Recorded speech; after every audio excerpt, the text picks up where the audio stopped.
बहुत ही प्यारे बच्चों, मेरा नाम है सुखविंदर कौर। बच्चों, अज आपां तुहाडे लई बहुत सोहना नावल एक होर नवां साल जो कि निरंजन तसनीम जी द्वारा लिखिया गया है, उसका पहला हिस्सा मतलब कांड सवेर लैके आए हाँ। तो बच्चों, सब तो पहला तो मैं तुहानूं थोड़ी जी नावल के बारे जानकारी देना चाहांगी। बच्चों, एक होर नवां साल जिवें कि इसके सरलेख तो ही सानूं पता लगता है कि एक गरीब आदमी की जिंदगी दे विच नवें साल आउंदे हन जांदे हन। वो चाहुंदा भी है उसनूं मनाउणा, खास बनाउणा, पर उसकी रोज़मर्रा की जो जिंदगी है उसदे विच कुछ भी खास नहीं हुंदा। वो हर तरह हर कोशिश करता है कि इसनूं जशन के रूप दे विच मनाए, पर उसकी पत्नी भी उसका साथ नहीं दे पाउंदी ते उसका जो नवां साल है आम दिनां की तरह ही हुंदा है, कुछ खास नहीं। जिथे अमीर व्यक्ति जशन मना रहे हुंदे हन पर वह कुछ नहीं कर सकता। करजे दे बोझ दे थल्ले उसदियां सारियां सदरां सारियां खुशियां दबियां जांदियां हन, कुचलियां जांदियां हन। बंते दियां भी बहुत खुशियां सन। वो भी पढ़ना लिखना चाहुंदा सी, पर मजबूरियां दे कारण, करजे दे कारण, पिता की मौत के कारण वह नहीं पढ़ पाउंदा।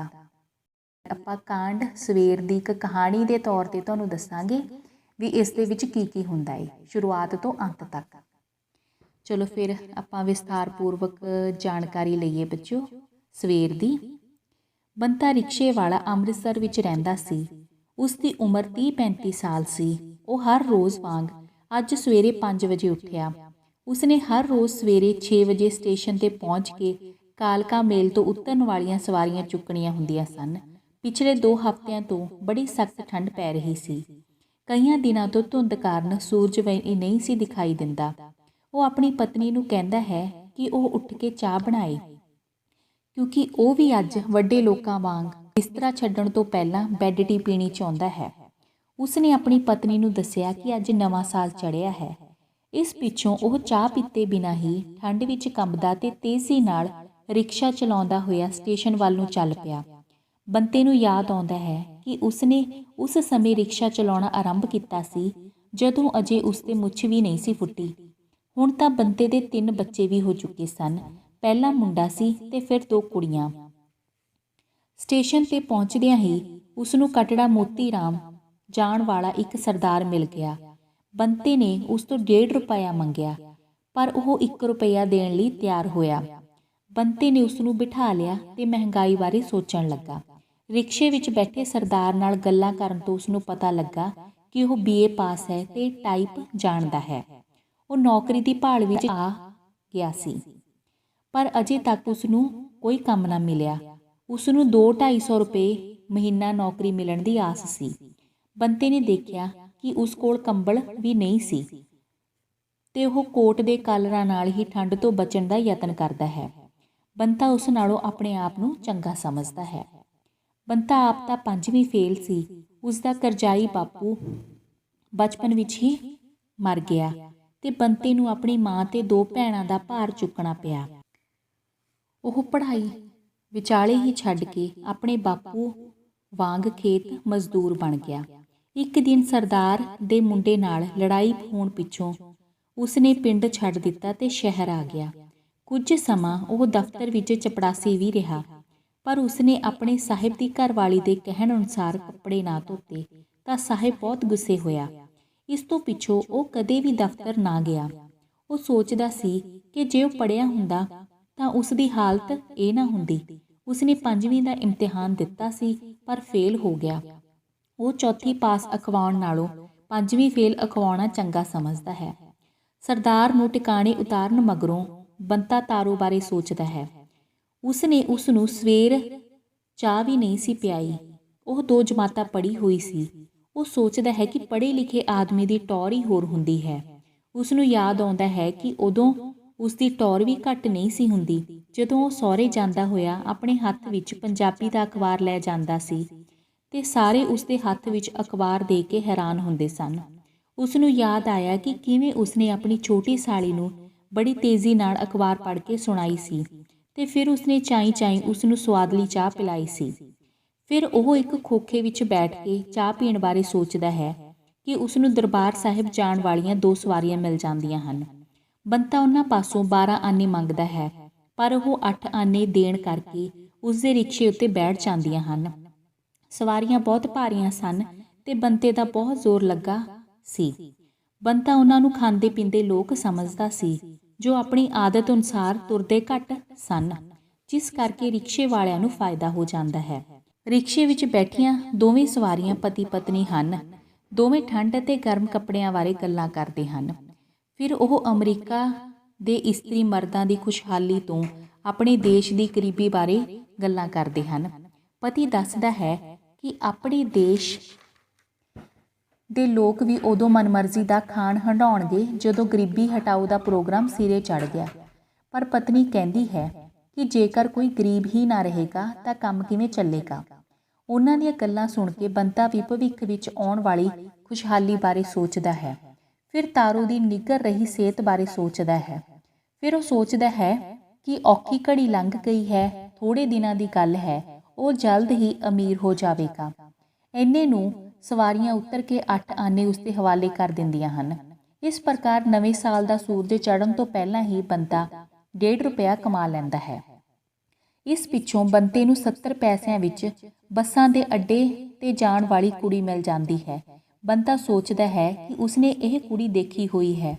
ਉਹ ਪਰਸੋਂ ਬੱਸਾਂ ਦੇ ਅੱਡੇ ਤੋਂ ਹੀ ਉਸਦੇ ਰਿਕਸ਼ੇ ਵਿੱਚ ਬੈਠ ਕੇ ਇਸ ਗਲੀ ਵਿੱਚ ਆਈ ਸੀ। ਉਦੋਂ ਉਸ ਕੋਲ ਕੱਪੜੇ ਵਿੱਚ ਲਪੇਟੀ ਹੋਈ ਸਿਤਾਰ ਸੀ। ਹੁਣ ਬੰਤੇ ਨੂੰ ਇੱਕ ਦਿਨ ਦੀ ਘਟਨਾ ਯਾਦ ਆ ਜਾਂਦੀ ਹੈ, ਜਦੋਂ 2 ਕੁੜੀਆਂ ਨੇ ਹਰ ਰੋਜ਼ ਸਕੂਲ ਜਾਣ ਲਈ ਉਸ ਨਾਲ ਮਹੀਨਾ ਕੀਤਾ ਹੋਇਆ ਸੀ।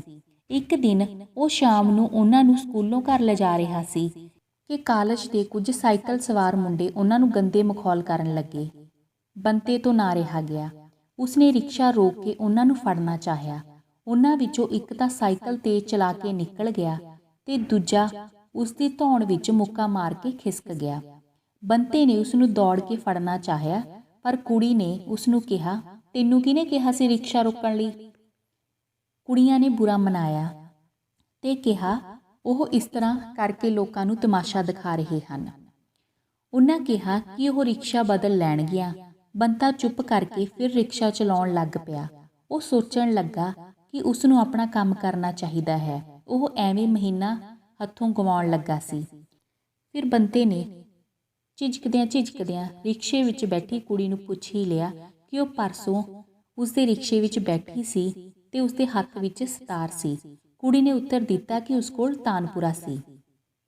ਅੱਡੇ ਵਿੱਚ ਉਤਰ ਕੇ ਉਸਨੇ ਬੰਤੇ ਵੱਲ 5 ਦਾ ਨੋਟ ਵਧਾਇਆ, ਪਰ ਬੰਤੇ ਕੋਲ ਭਾਨ ਨਾ ਹੋਣ ਕਰਕੇ ਉਹ ਅਖਬਾਰ ਰਸਾਲਿਆਂ ਦੀ ਦੁਕਾਨ ਵੱਲ ਨੂੰ ਹੋ ਗਈ। ਅਜੇ ਉਹ ਬਹੁਤ ਦੂਰ ਨਹੀਂ ਸੀ ਗਈ ਕਿ ਇੱਕ ਕੁੜੀ ਨੇ ਉਸਨੂੰ ਬਾਹੋਂ ਫੜ ਲਿਆ। ਪਹਿਲੀ ਕੁੜੀ ਨੇ ਦੂਜੀ ਕੁੜੀ ਨੂੰ ਉਸਦੇ ਵਿਆਹ ਦੀ ਮੁਬਾਰਕ ਦਿੱਤੀ ਤੇ ਦੱਸਿਆ ਕਿ ਉਹ ਅੱਜ ਸ਼ਾਮ ਨੂੰ ਜਲੰਧਰ ਰੇਡੀਓ ਸਟੇਸ਼ਨ 'ਤੇ ਪ੍ਰੋਗਰਾਮ ਪੇਸ਼ ਕਰਨ ਜਾ ਰਹੀ ਹੈ। ਇਸ ਪਿੱਛੋਂ ਬੰਤਾ ਪੈਸੇ ਲੈ ਕੇ ਆਪਣੇ ਰਾਹ ਤੁਰ ਪਿਆ। ਹੁਣ ਉਸਨੂੰ ਫਿਰ ਚਾਹ ਪੀਣ ਦਾ ਖਿਆਲ ਆਉਣ ਲੱਗਾ ਤੇ ਉਹ ਸੋਚਣ ਲੱਗਾ ਕਿ ਉਹ ਅੱਜ ਹਰ ਰੋਜ਼ ਵਾਂਗ ਚਾਹ ਤੇ ਉਸਦੇ ਨਾਲ ਰਾਤ ਦੀ ਬਚਾ ਕੇ ਰੱਖੀ ਹੋਈ ਰੋਟੀ ਨਹੀਂ ਖਾਧੀ ਸੀ। ਉਹ ਨਵਾਂ ਸਾਲ ਚੜ੍ਹਨ ਕਰਕੇ ਖਾਣ ਪੀਣ ਵਿੱਚ ਕੁਝ ਫਰਕ ਚਾਹੁੰਦਾ ਹੈ। ਉਸਨੂੰ ਖਿਆਲ ਆਇਆ ਕਿ ਨਵੇਂ ਸਾਲ ਦੇ ਚੜ੍ਹਨ ਬਾਰੇ ਉਸਨੂੰ ਕੱਲ੍ਹ ਰਾਤੀ ਉਹਨਾਂ ਸਵਾਰੀਆਂ ਤੋਂ ਪਤਾ ਲੱਗਾ ਸੀ ਜੋ ਕਲੱਬ ਵਿੱਚੋਂ ਝੂਮਦੀਆਂ ਝਾਮਦੀਆਂ ਨਿਕਲੀਆਂ ਸਨ ਤੇ ਉਸਦੇ ਰਿਕਸ਼ੇ ਵਿੱਚ ਬੈਠ ਗਈਆਂ ਸਨ। ਉਹ ਜੂਆ ਖੇਡ ਕੇ ਤੇ ਰੱਜ ਕੇ ਸ਼ਰਾਬ ਪੀ ਕੇ ਆਏ ਸਨ। ਦੋਵੇਂ ਸਵਾਰੀਆਂ ਅਗਲੇ ਦਿਨ ਨਵੇਂ ਚੜ੍ਹਨ ਵਾਲੇ ਸਾਲ ਦੇ ਪ੍ਰੋਗਰਾਮ ਬਾਰੇ ਗੱਲਾਂ ਕਰਦੀਆਂ ਉਸਨੂੰ 1 ਰੁਪਇਆ ਦੇ ਕੇ ਉਤਰ ਗਈਆਂ ਸਨ। ਇਹਨਾਂ ਗੱਲਾਂ ਨੂੰ ਸੋਚਣ ਤੋਂ ਬਾਅਦ ਉਹ ਚਾਹ ਪੀਣ ਬਾਰੇ ਸੋਚਦਾ ਹੈ। ਚਾਹ ਪੀਂਦਾ ਹੈ ਅਤੇ 2 ਕੇਕ ਵੀ ਖਾਂਦਾ ਹੈ। ਫਿਰ ਬੰਤਾ ਸਿਗਰਟਾਂ ਦੀ ਡੱਬੀ ਲੈਂਦਾ ਹੈ ਅਤੇ ਅਖਬਾਰ ਪੜ੍ਹਦਾ ਹੈ।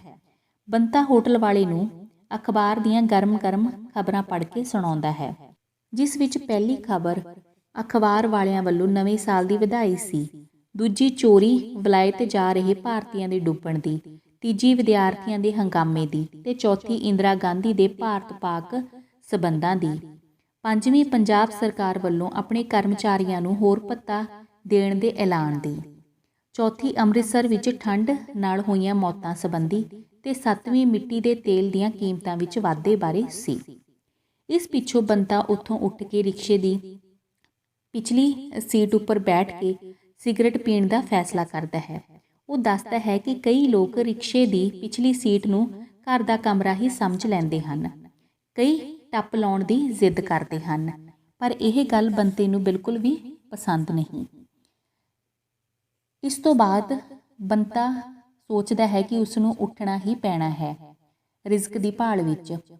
ਫਿਰ ਉਹ ਆਪਣੇ ਇਸ ਵਿਚਾਰ ਨੂੰ ਰੱਦ ਕਰਦਾ ਹੈ।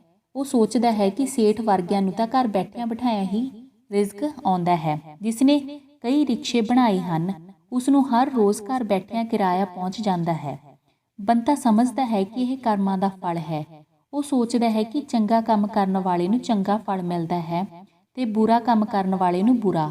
ਉਹ ਸੋਚਦਾ ਹੈ ਕਿ ਉਸਨੇ ਸੇਠ ਨੂੰ ਪੂਜਾ ਪਾਠ ਕਰਦਿਆਂ ਕਈ ਵਾਰ ਦੇਖਿਆ ਹੈ, ਪਰ ਕੰਮ ਕਰਦਿਆਂ ਨਹੀਂ ਵੇਖਿਆ। ਇਹ ਸੋਚਦਿਆਂ ਉਸ ਨੂੰ ਇੱਕ ਗਾਹਕ ਮਿਲਦਾ ਹੈ। ਉਹ ਉਸ ਨੂੰ ਕਟੜਾ ਦੁੱਲੋ ਵਿਖੇ ਗਲੀ ਮਸਤਰਾਂ ਵਿੱਚ ਲਿਜਾਣ ਲਈ ਪੈਸੇ ਪੁੱਛਦਾ ਹੈ। ਉਸ ਦੇ ਨਾਲ ਉਸਦੀ ਪਤਨੀ, 3 ਬੱਚੇ ਤੇ ਸਮਾਨ ਸੀ। ਬੰਤੇ ਨੇ ਉਸ ਤੋਂ 2 ਰੁਪਏ ਮੰਗੇ, ਪਰ ਉਹ 1 ਰੁਪਇਆ ਦਿੰਦਾ ਸੀ। ਬੰਤੇ ਨੇ 1 ਰੁਪਇਆ ਨਾਮਨਜ਼ੂਰ ਕਰ ਦਿੱਤਾ। ਉਹ ਸੋਚਣ ਲੱਗਾ ਕਿ ਇੰਨੇ ਸਮਾਨ ਦੇ 2 ਰੁਪਏ ਵੀ ਘੱਟ ਹਨ। ਕੁਝ ਦੇਰ ਪਿੱਛੋਂ ਉਸ ਆਦਮੀ ਨੇ ਬੰਤੇ ਨੂੰ 2 ਰੁਪਏ ਵਿੱਚ ਜਾਣ ਲਈ ਮਨਾ ਲਿਆ। ਸਮਾਨ ਰੱਖ ਕੇ ਉਹਨਾਂ ਦੋਹਾਂ ਬੱਚਿਆਂ ਨੂੰ ਆਪਣੀ ਆਪਣੀ ਗੋਦੀ ਵਿੱਚ ਬਿਠਾ ਲਿਆ ਤੇ ਜਗ੍ਹਾ ਨਾ ਹੋਣ ਕਰਕੇ ਬੰਤੇ ਨੇ ਵੱਡੇ ਮੁੰਡੇ ਨੂੰ ਆਪਣੇ ਅੱਗੇ ਡੰਡੇ ਉੱਪਰ ਬਿਠਾ ਲਿਆ। ਉਹ ਸਾਰਿਆਂ ਤੋਂ ਅੱਗੇ ਬੈਠ ਕੇ ਬਹੁਤ ਖੁਸ਼ ਸੀ। ਬੰਤੇ ਨੂੰ ਉਹ ਲੜਕਾ ਆਪਣੇ ਲੜਕੇ ਦੀ ਉਮਰ ਦਾ ਲੱਗਦਾ ਸੀ। ਬੰਤੇ ਦੇ ਪੁੱਛਣ ਤੇ ਉਸ ਨੂੰ ਪਤਾ ਲੱਗਾ ਕਿ ਉਸ ਦਾ ਨਾਮ ਰਮਨ ਹੈ ਤੇ ਉਹ ਤੀਸਰੀ ਜਮਾਤ ਵਿੱਚ ਪੜ੍ਹਦਾ ਹੈ। ਭਾਰ ਜ਼ਿਆਦਾ ਹੋਣ ਕਰਕੇ ਬੰਤਾ ਬੜੀ ਮੁਸ਼ਕਿਲ ਨਾਲ ਰਿਕਸ਼ਾ ਚਲਾ ਰਿਹਾ ਸੀ। ਕਟੜਾ ਦੁੱਲੋ ਆ ਜਾਣ ਤੇ ਉਹ ਆਪਣੇ ਟਿਕਾਣੇ ਤੇ ਉਤਰ ਗਏ। ਹਲਵਾਈ ਘਣਸ਼ਾਮ ਤੋਂ 2 ਰੁਪਏ ਲੈ ਕੇ ਬੰਤੇ ਨੂੰ ਦਿੰਦੇ ਹਨ। ਉਹਨਾਂ ਨੂੰ ਉਤਾਰਨ ਤੋਂ ਮਗਰੋਂ ਬੰਤਾ ਰਮਨ ਤੇ ਆਪਣੇ ਲੜਕੇ ਫੁੰਮਣ ਦੇ ਨਾਂ ਬਾਰੇ ਸੋਚਦਾ ਹੈ। ਉਹ ਦੱਸਦਾ ਹੈ ਕਿ ਉਹਨੂੰ ਪਹਿਲਾਂ ਆਪਣੇ ਲੜਕੇ ਦਾ ਇਹ ਨਾਂ ਚੰਗਾ ਨਹੀਂ ਸੀ ਲੱਗਾ, ਪਰ ਪਿੱਛੋਂ ਉਸ ਨੂੰ ਇਹ ਚੰਗਾ ਲੱਗਣ ਲੱਗ ਪਿਆ। ਐਨੇ ਨੂੰ ਇੱਕ ਵਿਆਹਿਆ ਜੋੜਿਆ ਉਸ ਨੂੰ 1 ਰੁਪਇਆ ਦੇਣਾ ਕਰਕੇ ਗੁਰੂ ਰਾਮਦਾਸ ਸਰਾਂ ਜਾਣ ਲਈ ਉਸ ਦੇ ਰਿਕਸ਼ੇ ਵਿੱਚ ਬੈਠ ਜਾਂਦਾ ਹੈ। ਬੰਤਾ ਸੋਚਦਾ ਹੈ ਕਿ ਨਵੇਂ ਵਿਆਹੇ ਜੋੜੇ ਤੋਂ ਤਾਂ ਭਾਵੇਂ ਉਹ 2 ਰੁਪਏ ਲੈ ਲੈਂਦਾ, ਉਸ ਨੂੰ ਨਾ ਨਹੀਂ ਸੀ ਹੋਣੀ, ਪਰ ਉਸ ਦਾ ਇਹ ਕੰਮ ਨਹੀਂ। ਉਸ ਦਾ ਕੰਮ ਆਪਣਾ ਹੱਕ ਲੈਣਾ ਹੀ ਹੈ। ਬਾਜ਼ਾਰ ਦੀ ਸਜਾਵਟ ਦੇਖ ਕੇ ਬੰਤਾ ਸਮਝ ਜਾਂਦਾ ਹੈ ਕਿ ਅੱਜ ਸ੍ਰੀ ਗੁਰੂ ਗੋਬਿੰਦ ਸਿੰਘ ਜੀ ਦਾ ਜਨਮ ਦਿਨ ਹੈ। ਉਸ ਸਮੇਂ ਧੁੱਪ ਬਹੁਤ ਸੋਹਣੀ ਨਿਕਲ ਆਈ ਸੀ ਤੇ ਬੰਤੇ ਦਾ ਦਿਲ ਕਰਦਾ ਸੀ ਕਿ ਰਿਕਸ਼ਾ ਰੋਕ ਕੇ ਥੋੜ੍ਹੀ ਜਿਹੀ ਧੁੱਪ ਸੇਕ ਲਵੇ। ਉਸਨੇ ਸੋਚਿਆ ਕਿ ਗੁਰਪੁਰਬ ਹੋਣ ਕਰਕੇ ਅੱਜ ਉਹ ਵੀ ਦਰਬਾਰ ਸਾਹਿਬ ਮੱਥਾ ਟੇਕਣ ਜਾਵੇਗਾ। ਰਿਕਸ਼ੇ ਵਿੱਚ ਬੈਠਾ ਜੋੜਾ ਆਪਸ ਵਿੱਚ ਗੱਲਾਂ ਕਰ ਰਿਹਾ ਸੀ। ਵਹੁਟੀ ਕਹਿ ਰਹੀ ਸੀ ਕਿ ਉਸ ਨੂੰ ਭਾਬੀ ਜੀ ਨੇ ਕਿਹਾ ਹੈ ਕਿ ਉਹ ਅੱਜ ਭੀੜ ਹੋਣ ਕਰਕੇ ਬਹੁਤੇ ਗਹਿਣੇ ਨਾ ਪਾਵੇ। ਪਤੀ ਕਹਿ ਰਿਹਾ ਸੀ ਕਿ ਉਹ ਗਹਿਣਿਆਂ ਤੋਂ ਬਿਨਾਂ ਵੀ ਬਹੁਤ ਖੂਬਸੂਰਤ ਲੱਗਦੀ ਹੈ। ਇਸ ਤੋਂ ਬਾਅਦ ਉਹ ਮੱਥਾ ਟੇਕਣ ਅਤੇ ਪਿਕਚਰ ਦੇਖਣ, ਟੈਲੀਵਿਜ਼ਨ ਖਰੀਦਣ ਬਾਰੇ ਗੱਲਾਂ ਕਰਦੇ ਹਨ। ਫਿਰ ਉਹ ਪਤੀ ਪਤਨੀ ਪਹਾੜਾਂ ਦੀ ਸਰਦੀ ਬਾਰੇ ਗੱਲ ਕਰਦੇ ਹਨ ਤਾਂ ਬੰਤੇ ਨੂੰ ਵੀ ਸਰਦੀ ਦਾ ਖਿਆਲ ਆਉਂਦਾ ਹੈ। ਉਹ ਸੋਚਦਾ ਹੈ ਕਿ ਜੇਕਰ ਵੱਡੇ ਵੱਡੇ ਲੋਕਾਂ ਨੇ ਰਾਤ ਦਿਨ ਵੱਡੇ ਵੱਡੇ ਮੁੱਢ ਨਾ ਭੁਖਾਏ ਹੁੰਦੇ ਤਾਂ ਉਹ ਠੰਡ ਕਾਰਨ ਮਰ ਜਾਂਦੇ। ਉਹ ਇਹਨਾਂ ਲੋਕਾਂ ਨੂੰ ਬਹੁਤ ਦਿਆਲੂ ਸਮਝਦਾ ਹੈ। ਉਹ ਚਾਹੁੰਦਾ ਹੈ ਕਿ ਸਾਰੇ ਇਹਨਾਂ ਵਾਂਗ ਵੰਡ ਕੇ ਛਕਿਆ ਕਰਨ। ਫਿਰ ਉਹ ਸੋਚਦਾ ਹੈ ਕਿ ਸਾਰੇ ਆਪਣਾ ਉੱਲੂ ਸਿੱਧਾ ਕਰਦੇ ਹਨ, ਚੰਗੇ ਬੰਦੇ ਦੁਨੀਆ ਦੇ ਵਿੱਚ ਘੱਟ ਹੀ ਹਨ। ਬੰਤਾ ਫਿਰ ਅੱਗੇ ਜਾਂਦਾ ਹੈ ਤੇ ਆਪਣੀ ਮਾਂ ਬਾਰੇ ਵੀ ਸੋਚਦਾ ਹੈ ਕਿ ਕਿਵੇਂ ਉਸਦੀ ਮਾਂ ਆਪਣੀ ਨੂੰਹ ਨਾਲ ਲੜ ਕੇ ਪਿੰਡ ਵਿੱਚ ਰਹਿੰਦੀ ਹੈ, ਪਰ ਬੰਤਾ ਉਸਦੀ ਪੂਰੀ ਸੇਵਾ ਕਰਦਾ ਹੈ ਅਤੇ ਉਸਦੀਆਂ ਅੱਖਾਂ ਦਾ ਇਲਾਜ ਵੀ ਕਰਵਾਉਂਦਾ ਹੈ। ਅੱਗੇ ਰਸਤਾ ਬੰਦ ਹੁੰਦਾ ਹੈ ਤੇ ਜੋੜਾ ਉਸ ਨੂੰ ਰੁਪਇਆ ਫੜਾ ਕੇ ਉਤਰ ਜਾਂਦਾ ਹੈ।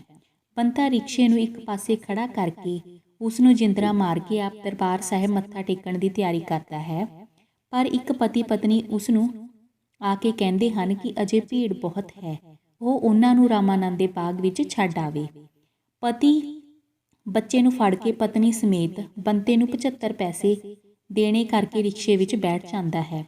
ਫਿਰ ਉਹ ਰਾਹ ਵਿੱਚ ਕਹਿੰਦੇ ਹਨ ਕਿ ਭੀੜ ਹੋਣ ਕਰਕੇ ਰਿਕਸ਼ਾ ਬਹੁਤ ਮੁਸ਼ਕਿਲ ਨਾਲ ਚੱਲਦਾ ਹੈ, ਇਸ ਕਰਕੇ ਉਸ ਨੂੰ 1 ਰੁਪਇਆ ਹੀ ਦੇਣਗੇ। ਉਹ ਦੱਸਦੇ ਹਨ ਕਿ ਇਹ 5 ਕੁੜੀਆਂ ਤੋਂ ਬਾਅਦ ਮੁੰਡਾ ਹੋਇਆ ਹੈ ਅਤੇ ਉਸ ਦੀ ਸੁੱਖ ਲਾਉਣ ਵਾਸਤੇ ਉਹ ਦਰਬਾਰ ਸਾਹਿਬ ਮੱਥਾ ਟੇਕਣ ਗਏ ਹਨ। ਤੇ ਆਪਣੀ ਅਮੀਰੀ ਬਾਰੇ ਵੀ ਕਹਿੰਦੇ ਹਨ ਕਿ 5 ਕੁੜੀਆਂ ਦੀ ਥਾਂ ਤੇ ਜੇ 5 ਮੁੰਡੇ ਹੁੰਦੇ ਤਾਂ ਵੀ ਰੱਜ ਕੇ ਖਾਂਦੇ। ਬੰਤਾ ਕਹਿੰਦਾ ਹੈ ਕਿ ਰੱਬ ਜੋੜੀ ਰਲਾ ਦੇਵੇ। ਇਸ ਪਿੱਛੋਂ ਬੰਤਾ ਆਪਣੇ ਇਕਲੌਤੇ ਪੁੱਤਰ ਫੁੰਮਣ ਬਾਰੇ ਸੋਚਣ ਲੱਗਦਾ ਹੈ। ਉਸ ਨੂੰ ਪਤਾ ਲੱਗਦਾ ਹੈ ਕਿ ਉਹ ਕਾਕੇ ਦੇ ਹੋਣ ਦੀ ਖੁਸ਼ੀ ਵਿੱਚ ਦਰਬਾਰ ਸਾਹਿਬ 5:15 ਦਾ ਪ੍ਰਸ਼ਾਦ ਕਰਾ ਕੇ ਤੇ ਉਸ ਦਾ ਨਾਂ ਰਖਾ ਕੇ ਆਏ ਹਨ। ਫਿਰ ਉਹ ਕਹਿੰਦਾ ਹੈ ਕਿ ਹੁਣ ਭਾਵੇਂ ਉਸ ਦਾ ਪੁੱਤਰ ਜ਼ਮੀਨਾਂ ਸਾਂਭੇਗਾ ਪਰ ਉਹ ਕੁੜੀਆਂ ਦੇ ਹੱਕ ਵੀ ਨਹੀਂ ਰੱਖੇਗਾ। ਪਤਨੀ ਉਸ ਨੂੰ ਚਿਤਾਰਦੀ ਹੈ ਕਿ ਹੁਣ ਉਸ ਨੂੰ ਕੁੜੀਆਂ ਦਾ ਹੇਜ ਜਾਗ ਪਿਆ ਹੈ। ਪਹਿਲਾਂ ਉਹ ਕਹਿੰਦਾ ਹੁੰਦਾ ਸੀ ਕਿ ਮੁੰਡਾ ਪ੍ਰਾਪਤ ਕਰਨ ਲਈ ਹੋਰ ਵਿਆਹ ਕਰ ਲਵੇਗਾ, ਪਰ ਪਤੀ ਕਹਿੰਦਾ ਹੈ ਕਿ ਉਹ ਤਾਂ ਐਵੇਂ ਹੀ ਹੱਸਦਾ ਹੁੰਦਾ ਸੀ। ਇਹ ਸੁਣ ਕੇ ਬੰਤਾ ਸੋਚਦਾ ਹੈ ਕਿ ਉਹ ਵੀ ਆਪਣੀਆਂ ਧੀਆਂ ਨੂੰ ਫੁੰਮਣ ਜਿੰਨਾ ਹੀ ਪੜ੍ਹਾਏਗਾ, ਕਿਉਂਕਿ ਪੜ੍ਹਾਈ ਲਿਖਾਈ ਦਾਜ ਨਾਲੋਂ ਵੀ ਜ਼ਰੂਰੀ ਹੁੰਦੀ ਹੈ। ਫਿਰ ਰਿਕਸ਼ੇ ਵਿੱਚ ਬੈਠੀ ਪਤਨੀ ਆਪਣੇ ਪਤੀ ਨੂੰ ਕਹਿੰਦੀ ਹੈ ਕਿ ਉਸ ਦੀ ਧੀ ਸਵਰਨੀ ਦੇ ਸਾਕ ਲਈ ਮੁੰਡੇ ਦੀ ਦੱਸ ਪਈ ਹੈ, ਪਰ ਪਤੀ ਸਵਰਨੀ ਦਾ ਵਿਆਹ ਨਹੀਂ ਕਰਨਾ ਚਾਹੁੰਦਾ, ਸਗੋਂ ਉਹ ਸਵਰਨੀ ਨੂੰ ਪੜ੍ਹਾਉਣਾ ਚਾਹੁੰਦਾ ਹੈ। ਰਾਮਾਨੰਦ ਦੇ ਬਾਗ ਆ ਜਾਣ ਕਰਕੇ ਸਵਾਰੀਆਂ ਉਤਰ ਜਾਂਦੀਆਂ ਹਨ। ਬੰਤਾ ਹੱਕ ਤੋਂ ਵੱਧ ਲੈਣਾ ਚੰਗਾ ਨਹੀਂ ਸਮਝਦਾ। ਉਸ ਦਾ ਖਿਆਲ ਸੀ ਕਿ ਇਸ ਤਰ੍ਹਾਂ ਬੰਦੇ ਨੂੰ ਨੀਵਾਂ ਹੋਣਾ ਪੈਂਦਾ ਹੈ। ਫਿਰ ਬੰਤਾ ਰਿਕਸ਼ਾ ਮੋੜ ਕੇ ਜਲਿਆਂਵਾਲੇ ਬਾਗ ਵੱਲ ਚੱਲ ਪੈਂਦਾ ਹੈ। ਉਸ ਨੂੰ ਯਾਦ ਆਉਂਦਾ ਹੈ ਕਿ ਅੱਜ ਤੋਂ 50 ਸਾਲ ਪਹਿਲਾਂ ਅੰਗਰੇਜ਼ਾਂ ਨੇ ਬਹੁਤ ਸਾਰੇ ਦੇਸ਼ ਭਗਤਾਂ ਨੂੰ ਗੋਲੀਆਂ ਨਾਲ ਭੁੰਨ ਦਿੱਤਾ ਸੀ। ਉਸ ਨੂੰ ਬਾਗ ਵਿੱਚ ਲੱਗੇ ਲਾਊਡ ਸਪੀਕਰਾਂ ਦੀ ਆਵਾਜ਼ ਰਾਹੀਂ ਦੇਸ਼ ਭਗਤੀ ਦਾ ਗੀਤ ਸੁਣਾਈ ਦਿੰਦਾ ਹੈ। ਇੰਨੇ ਨੂੰ 50 ਕੁ ਸਾਲ ਦਾ ਚਿੱਟੇ ਖੱਦਰ ਦੇ ਕੱਪੜਿਆਂ ਵਾਲਾ ਆਦਮੀ ਚੌਂਕ ਬਾਬਾ ਸਾਹਿਬ ਜਾਣ ਲਈ ਕਹਿ ਕੇ ਉਸ ਦੇ ਰਿਕਸ਼ੇ ਵਿੱਚ ਬੈਠ ਗਿਆ। ਉਸ ਨੇ ਦੱਸਿਆ ਕਿ ਉਸ ਦੀ ਘਬਰਾਹਟ ਦਾ ਕਾਰਨ ਉਸ ਦੇ ਪਿਤਾ ਦੀ ਬਿਮਾਰੀ ਹੈ। ਉਹ ਦੱਸਦਾ ਹੈ ਕਿ ਉਹਨਾਂ ਵੇਸਣ ਵਾਲੀਆਂ ਰੋਟੀਆਂ ਖਾਧੀਆਂ, ਬਸ ਉਸ ਤੋਂ ਪਿੱਛੋਂ ਉਲਟੀਆਂ ਹੀ ਬੰਦ ਨਹੀਂ ਹੋਈਆਂ। ਬੰਤਾ ਉਸ ਨੂੰ ਹੌਸਲਾ ਦਿੰਦਾ ਹੈ। ਉਸ ਨੂੰ ਪਤਾ ਲੱਗਦਾ ਹੈ ਕਿ ਉਸ ਦੀ ਉਮਰ 80 ਸਾਲ ਹੈ ਤੇ ਜਲਿਆਂਵਾਲੇ ਬਾਗ ਦੇ ਗੋਲੀ ਕਾਂਡ ਵਿੱਚ ਉਸ ਦੇ ਲੱਤ ਦੇ ਵਿੱਚ ਗੋਲੀ ਵੱਜੀ ਸੀ। ਉਹ ਉਹਨਾਂ ਦੀ ਬਿਮਾਰੀ ਬਾਰੇ ਬਹੁਤ ਫਿਕਰ ਜ਼ਾਹਰ ਕਰਦਾ ਹੈ। ਅੰਤ ਉਹ ਨਾ ਕਰਦੇ ਬੰਤੇ ਨੂੰ ਪੈਸੇ ਦੇ ਦਿੰਦਾ ਹੈ। ਬੰਤੇ ਦਾ ਦਿਲ ਉਸ ਬਜ਼ੁਰਗ ਦੇ ਦਰਸ਼ਨ ਕਰਨ ਨੂੰ ਕਰਦਾ ਸੀ। ਫਿਰ ਬੰਤੇ ਨੂੰ 60 ਪੈਸੇ ਲਈ ਚਾਟੀਵਿੰਡ ਦਰਵਾਜ਼ੇ ਤੱਕ ਜਾਣ ਵਾਲੀਆਂ ਸਵਾਰੀਆਂ ਮਿਲ ਜਾਂਦੀਆਂ ਹਨ। ਬੰਤਾ ਰੌਹ ਦਾ ਗਲਾਸ ਪੀ ਕੇ ਰਿਕਸ਼ਾ ਚਲਾਉਣ ਲੱਗ ਪੈਂਦਾ ਹੈ। ਰਿਕਸ਼ੇ ਵਿੱਚ ਬੈਠੇ ਸਵਾਰ ਆਪਣੇ ਤਰਨਤਾਰਨ ਤੱਕ ਦੇ ਸਫ਼ਰ, ਗੁਰੂ ਦੀ ਨਗਰੀ ਦੀਆਂ ਰੌਣਕਾਂ ਤੇ ਬਾਜ਼ਾਰ ਦੀ ਭੀੜ ਦੀਆਂ ਗੱਲਾਂ ਕਰਦੇ ਹਨ। ਉਹ ਚਾਟੀਵਿੰਡ ਦਰਵਾਜ਼ੇ ਤੇ ਉਤਰ ਜਾਂਦੇ ਹਨ। ਬੰਤਾ ਉਹਨਾਂ ਦੇ ਸੁਭਾਅ ਦੀ ਤਾਰੀਫ ਕਰਦਾ ਹੈ। ਉਸ ਨੂੰ ਧੁੱਪ ਚੜ੍ਹਨ ਤੇ ਵੀ ਆਪਣੀਆਂ ਉਂਗਲਾਂ ਠੰਡ ਨਾਲ ਆਕੜੀਆਂ ਹੋਈਆਂ ਪ੍ਰਤੀਤ ਹੁੰਦੀਆਂ ਹਨ। ਉਸ ਦੇ ਹੱਥਾਂ ਨੂੰ ਬਹੁਤ ਖੁਸ਼ਕੀ ਹੋ ਗਈ ਸੀ। ਉਹ ਡੋਰਾਂ ਨੂੰ ਮਾਂਜਾ ਲਾ ਰਹੇ ਕਿਰਤੀਆਂ ਦੀ ਪ੍ਰਸ਼ੰਸਾ ਕਰਦਾ ਹੈ। ਫਿਰ ਬੰਤੇ ਨੂੰ 75 ਪੈਸੇ ਵਿੱਚ ਚਿਤਰਾ ਟਾਕੀ ਜਾਣ ਵਾਲੀਆਂ 2 ਕੁੜੀਆਂ ਮਿਲ ਜਾਂਦੀਆਂ ਹਨ। ਬੰਤੇ ਨੂੰ ਰਿਕਸ਼ੇ ਤੇ ਬੈਠੀਆਂ ਇਹਨਾਂ ਸਵਾਰੀਆਂ ਦਾ ਭਾਰ ਬਿਲਕੁਲ ਵੀ ਪ੍ਰਤੀਤ ਨਹੀਂ ਸੀ ਹੋ ਰਿਹਾ। ਉਹ ਸੋਚਦਾ ਹੈ ਕਿ ਇਹੋ ਜਿਹੀਆਂ ਸਵਾਰੀਆਂ ਤੋਂ ਤਾਂ ਭਾਵੇਂ 50 ਪੈਸੇ ਹੀ ਮਿਲ ਜਾਣ ਤਾਂ ਵੀ ਘੱਟ ਨਹੀਂ। ਉਹ ਬੰਤੇ ਨੂੰ ਕੋਸਦੀਆਂ ਹਨ ਕਿ ਉਹ ਰਿਕਸ਼ਾ ਬਹੁਤ ਹੌਲੀ ਚਲਾਉਂਦਾ ਹੈ। ਉਹ ਗੱਲਾਂ ਕਰਦੀਆਂ ਹਨ ਕਿ ਉਹਨਾਂ ਨੂੰ ਹੁਣ ਗੈਲਰੀ ਦੀ ਨਹੀਂ ਸਗੋਂ ਹਾਲ ਦੀ ਟਿਕਟ ਮਿਲੇਗੀ। ਉਸ ਨੂੰ ਯਾਦ ਆਇਆ ਕਿ ਉਸ ਦੀ ਪਤਨੀ ਦਾ ਕਮੀਜ਼ ਫਟਾ ਹੋਇਆ ਸੀ ਅਤੇ ਉਸ ਉੱਪਰ ਤਰ੍ਹਾਂ ਤਰ੍ਹਾਂ ਦੀਆਂ ਟਾਕੀਆਂ ਲੱਗੀਆਂ ਹੋਈਆਂ ਸਨ। ਇੱਕ ਦਿਨ ਉਹ ਰੋਣ ਵੀ ਲੱਗ ਪਈ ਸੀ। ਬੰਤੇ ਨੇ ਉਸ ਨੂੰ ਹੌਸਲਾ ਦਿੱਤਾ ਕਿ ਮੁੰਡੇ ਦੇ ਵੱਡੇ ਹੋਣ ਤੇ ਉਸ ਦੇ ਘਰ ਦਾ ਦਲਿੱਦਰ ਕੱਟਿਆ ਜਾਵੇਗਾ। ਫਿਰ ਉਸ ਨੂੰ ਖਿਆਲ ਆਇਆ ਕਿ ਉਸ ਦੇ ਮੁੰਡੇ ਦੀ ਉਮਰ ਤਾਂ ਅਜੇ ਬਹੁਤ ਥੋੜ੍ਹੀ ਹੈ। ਉਹ ਉਸ ਨੂੰ 14 ਜਮਾਤਾਂ ਪੜ੍ਹਾਵੇਗਾ, ਕਿਉਂਕਿ ਉਸ ਦਾ ਪੁੱਤਰ ਪੜ੍ਹਨ ਵਿੱਚ ਕਿਸੇ ਤੋਂ ਘੱਟ ਨਹੀਂ। ਇਸ ਪ੍ਰਕਾਰ ਸੋਚਦਾ ਬੰਤਾ ਚਿਤਰਾ ਟਾਕੀ ਪਹੁੰਚ ਜਾਂਦਾ ਹੈ, ਪਰ ਕੁੜੀਆਂ ਕੋਲੋਂ ਉਸ ਨੂੰ ਕੇਵਲ 45 ਪੈਸੇ ਹੀ ਮਿਲਦੇ ਹਨ, ਕਿਉਂਕਿ ਉਹਨਾਂ ਕੋਲ ਟੁੱਟੇ ਹੋਏ 50 ਪੈਸੇ ਨਹੀਂ ਸਨ। ਉਹ ਸਮਝਦਾ ਹੈ ਕਿ ਸਾਡੇ ਦੇਸ਼ ਵਿੱਚ ਕਿਸੇ ਚੀਜ਼ ਦੀ ਕੋਈ ਕਮੀ ਨਹੀਂ। ਇਸੇ ਕਰਕੇ ਤਾਂ ਇਸ ਨੂੰ ਸੋਨੇ ਦੀ ਚਿੜੀ ਆਖਿਆ ਜਾਂਦਾ ਹੈ। ਭਾਵੇਂ ਅੰਗਰੇਜ਼ਾਂ ਦੁਆਰਾ ਭਾਰਤ ਨੂੰ ਲੁੱਟੇ ਜਾਣ ਦਾ ਰੌਲਾ ਪਾਇਆ ਜਾਂਦਾ ਹੈ, ਪਰ ਭਾਰਤ ਅੱਜ ਵੀ ਸੋਨੇ ਦੀ ਚਿੜੀ ਹੈ। ਅਜੇ 11:30 ਹੀ ਵਜੇ ਸਨ ਬੰਤਾ 15 ਪੈਸਿਆਂ ਦੀ ਮੂੰਗਫਲੀ ਲੈ ਕੇ ਰਿਕਸ਼ੇ ਦੀ ਪਿਛਲੀ ਸੀਟ ਉੱਪਰ ਬੈਠਦਾ ਹੈ। ਉਹ ਕਿਸੇ ਪਾਸੇ ਜਾਣ ਬਾਰੇ ਸੋਚਦਾ ਹੈ। ਉਹ ਰਿਕਸ਼ੇ ਦੇ ਪਿਛਲੇ ਚੱਕੇ ਵਿੱਚ ਫੂਕ ਘੱਟ ਦੇਖ ਕੇ ਮਿੱਤੇ ਦੀ ਦੁਕਾਨ 'ਤੇ ਫੂਕ ਭਰਨ ਦਾ ਪ੍ਰੋਗਰਾਮ ਬਣਾਉਂਦਾ ਹੈ। ਫਿਰ ਉਸਨੂੰ ਇੱਕ ਸਵਾਰੀ ਜਲਿਆਂਵਾਲੇ ਬਾਗ ਜਾਣ ਦੀ ਮਿਲਦੀ ਹੈ। ਬੰਤਾ ਉਸ ਪਾਸੋਂ 75 ਪੈਸੇ ਮੰਗਦਾ ਹੈ, ਪਰ ਸਵਾਰੀ ਮਨਾ ਕਰ ਦਿੰਦੀ ਹੈ। ਫਿਰ ਉਹ ਪਹੀਏ ਵਿੱਚ ਫੂਕ ਭਰਦਾ ਹੈ। ਫਿਰ ਉਹ ਕਿਸੇ ਸਵਾਰੀ ਦੀ ਉਡੀਕ ਕਰਦਾ ਹੈ। ਉਸਨੂੰ ਸਾੜੀ ਵਾਲੀਆਂ 2 ਇਸਤਰੀਆਂ ਆਉਂਦੀਆਂ ਦਿਖਾਈ ਦਿੰਦੀਆਂ ਹਨ। ਗੁਰੂ ਬਾਜ਼ਾਰ ਜਾਣ ਲਈ ਕਹਿੰਦੀਆਂ ਹਨ।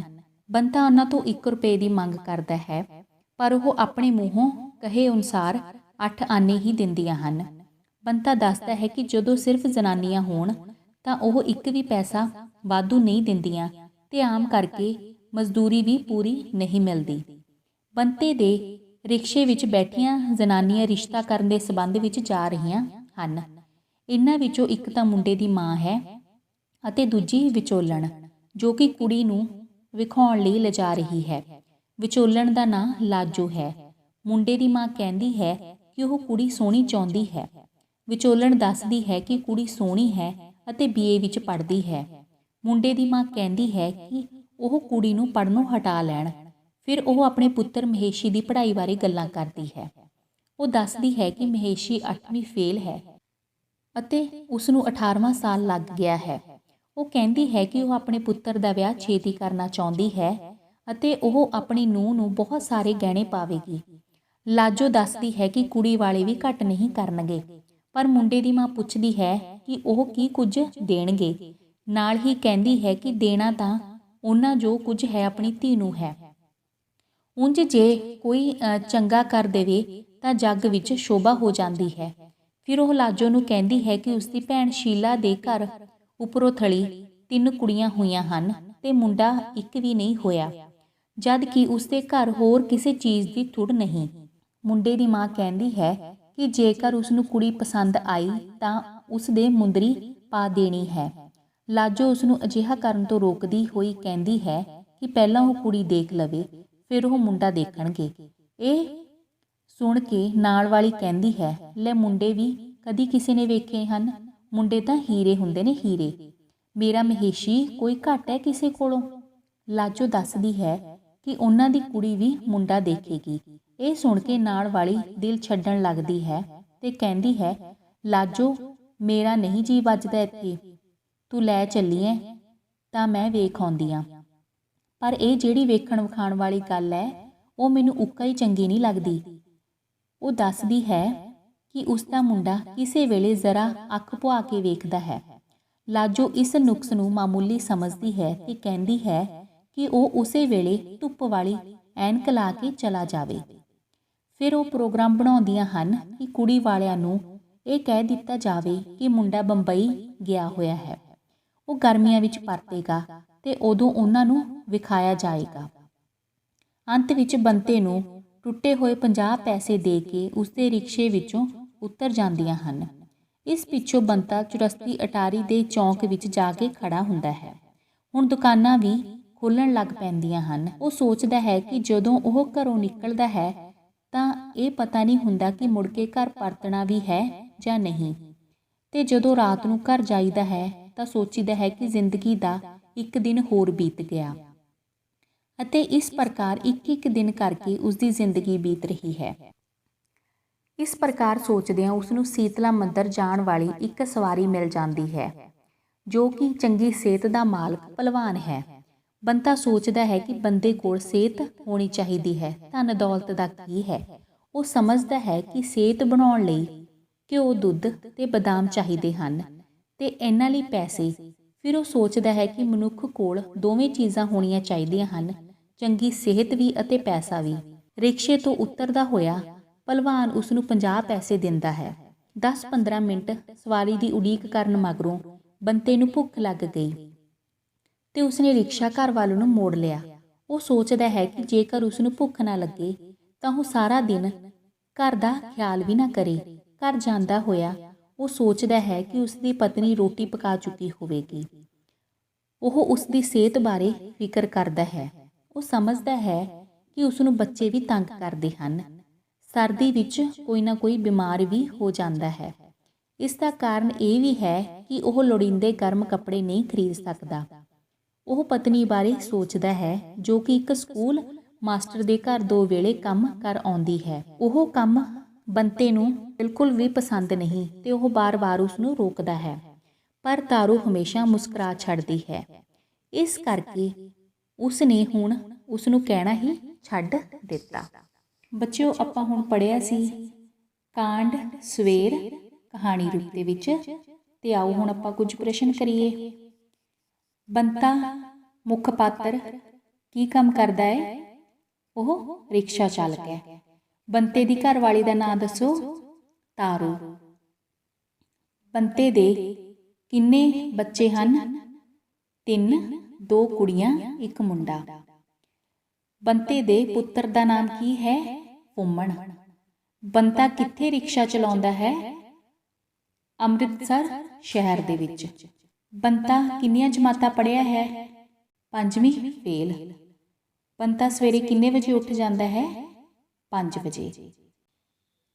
ਬੰਤਾ ਕਿਹੜੀ ਗੱਡੀ ਦੀਆਂ ਸਵਾਰੀਆਂ ਚੁੱਕਣ ਲਈ ਸਵੇਰੇ 6 ਵਜੇ ਸਟੇਸ਼ਨ ਪਹੁੰਚਦਾ ਸੀ? ਕਾਲਕਾ ਮੇਲ। ਕਾਲਕਾ ਮੇਲ ਅੰਮ੍ਰਿਤਸਰ ਸਟੇਸ਼ਨ ਉੱਤੇ ਕਿੰਨੇ ਵਜੇ ਪਹੁੰਚਦੀ ਸੀ? ਸਵੇਰੇ 6 ਵਜੇ। ਬੰਤਾ ਤਾਰੂ ਨੂੰ ਸਵੇਰੇ ਸਵੇਰੇ ਕਿਹੜੀ ਚਾਹ ਪੀਣ ਲਈ ਕਹਿੰਦਾ ਹੈ? Bed tea. ਬੰਤੇ ਨੇ ਤਾਰੂ ਨੂੰ ਖਾਸ ਗੱਲ ਕਿਹੜੀ ਦੱਸੀ ਨਵਾਂ ਸਾਲ ਚੜ੍ਹਨ ਦੀ? ਬੰਤੇ ਦੀ ਉਮਰ ਕਿੰਨੀ ਸੀ? 30-35 ਸਾਲ। ਬੱਚੇ, ਹੁਣ ਆਪਾਂ ਕਾਂਡ ਸਵੇਰ ਬਾਰੇ ਜਾਣਕਾਰੀ ਹਾਸਲ ਕਰ ਲਈ ਹੈ ਤੇ ਉਸ ਦੇ ਨਾਲ ਸੰਬੰਧਿਤ ਅਭਿਆਸ ਦੇ ਪ੍ਰਸ਼ਨ ਉੱਤਰ ਵੀ ਕਰ ਲਏ ਹਨ। ਤੇ ਮੈਨੂੰ ਉਮੀਦ ਹੈ ਕਿ ਤੁਹਾਨੂੰ ਸਾਰਾ ਕੁਝ ਬੜੀ ਚੰਗੀ ਤਰ੍ਹਾਂ ਸਮਝ ਆਇਆ ਹੋਵੇਗਾ। ਬੱਚਿਓ, ਸੁਣਨ ਅਤੇ ਸਮਝਣ ਲਈ ਤੁਹਾਡਾ ਬਹੁਤ ਬਹੁਤ ਧੰਨਵਾਦ।